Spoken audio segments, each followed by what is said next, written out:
Now then everybody, Travis here again, and today we're going to go over how to take better miniature photos. Whether you're using your phone or a DSLR, I've got you covered.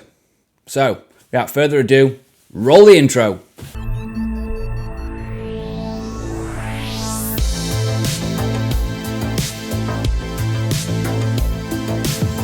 So before we get into actually taking any photos, there are going to be a few things that you need, or I would not say need, I'd say recommend.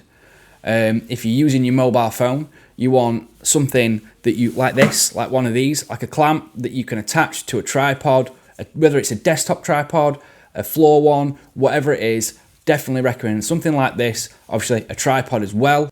Backdrops, whether it's white or black, I prefer black myself. I know a lot of people prefer white. You do not need one of those cheap plastic light boxes. I say use that word loosely, with the LED strips in it, because it's such harsh light and everything gets blown out. I wouldn't recommend using one of them at all, especially when more than likely you've got a window in your house and you can take photos next to that. And natural diffuse light's always going to be better than an LED in a plastic box. If you have only got light from one side, which I'll kind of go over later on in the video, and you need to fill in from one side, getting a small fill light, something like this, or something bigger like the Viltrox one. This is the one I'm moving to now.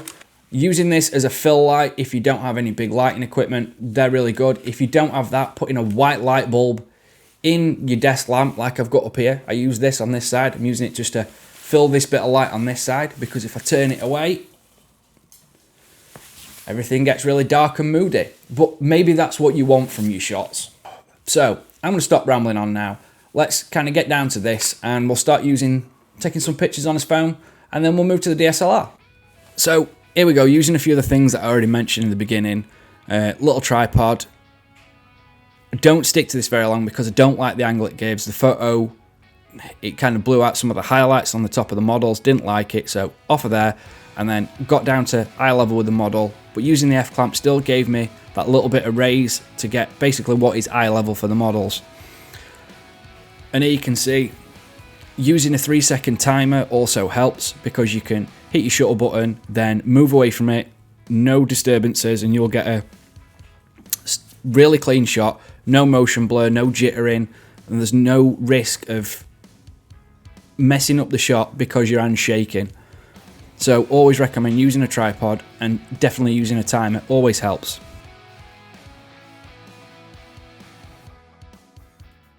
I kept the same angle but moved over to the Moment app because I don't like using the native app that's on the iPhone. There's just no flexibility at all, and as you can see, I'm just playing with the exposure to show you how much flexibility you have with this. And if you look on the right hand side at the bottom, you'll see I'm shooting in RAW file format, which gives you more information. If you slightly underexpose a photo, you can later on adjust that in post in Lightroom or whatever editing software that you're using.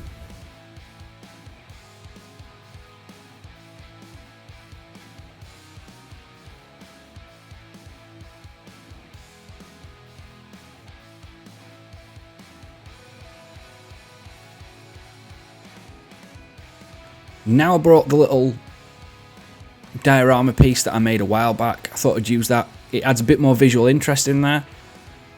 Using a phone, you're never going to get a real depth of field, so if you're going to just be taking photos against a plain background, it's fine.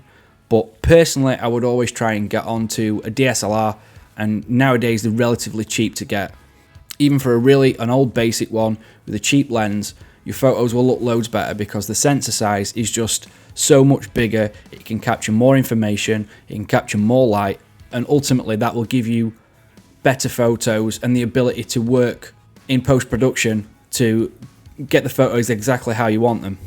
Bringing the fill light in at this part because it didn't seem bright enough. I needed more light.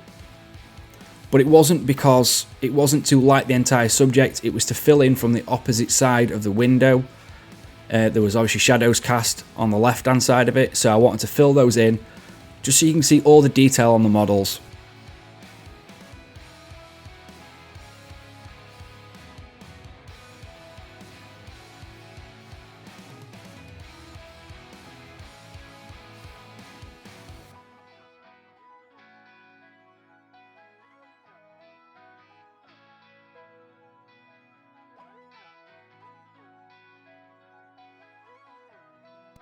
And here we are with Iron Man. The good thing with using the Moment app is you can lock your focus point, which is the blue ring, and then you can lock your, basically what is your white balance. You pick an area of light that you like, you can see it as it changes on screen, then you can lock it in, and then no matter what happens outside it will maintain that.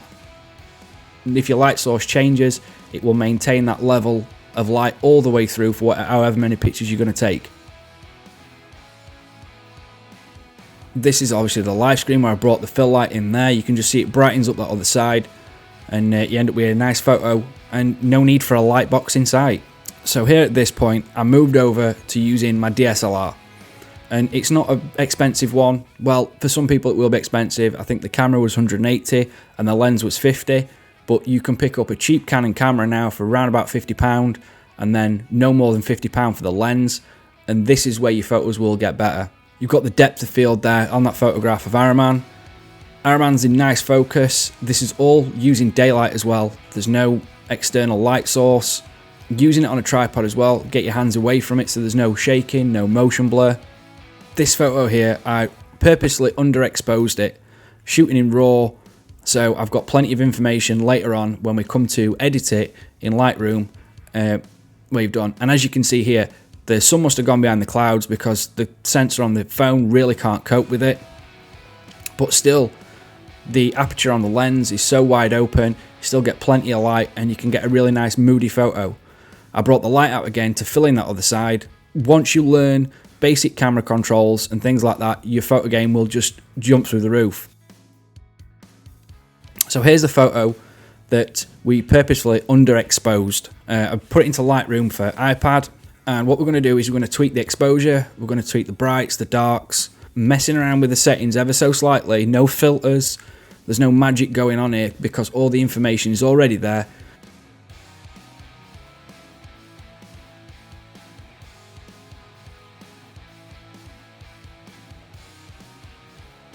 Just going to do a bit of a crop, zoom in a little bit. You could even zoom in a bit more than I did.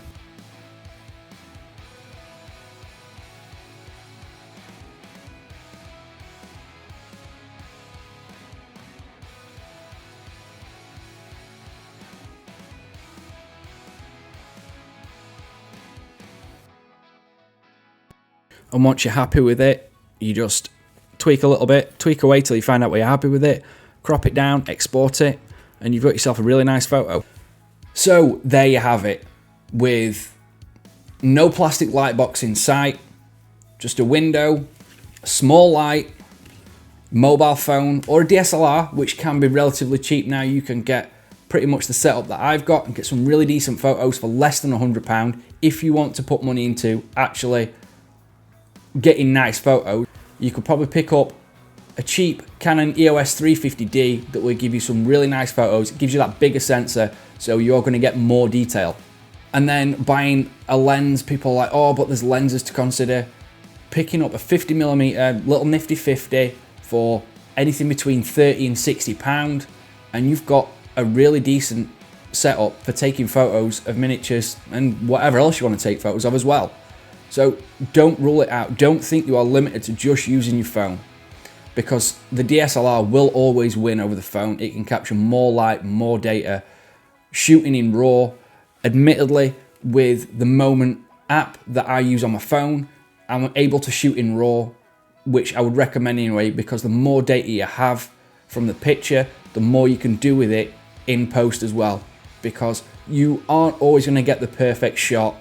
So being able to have that information stored in there in the background is always going to help to bring the photo that you want out of what you've got, because sometimes things just aren't right.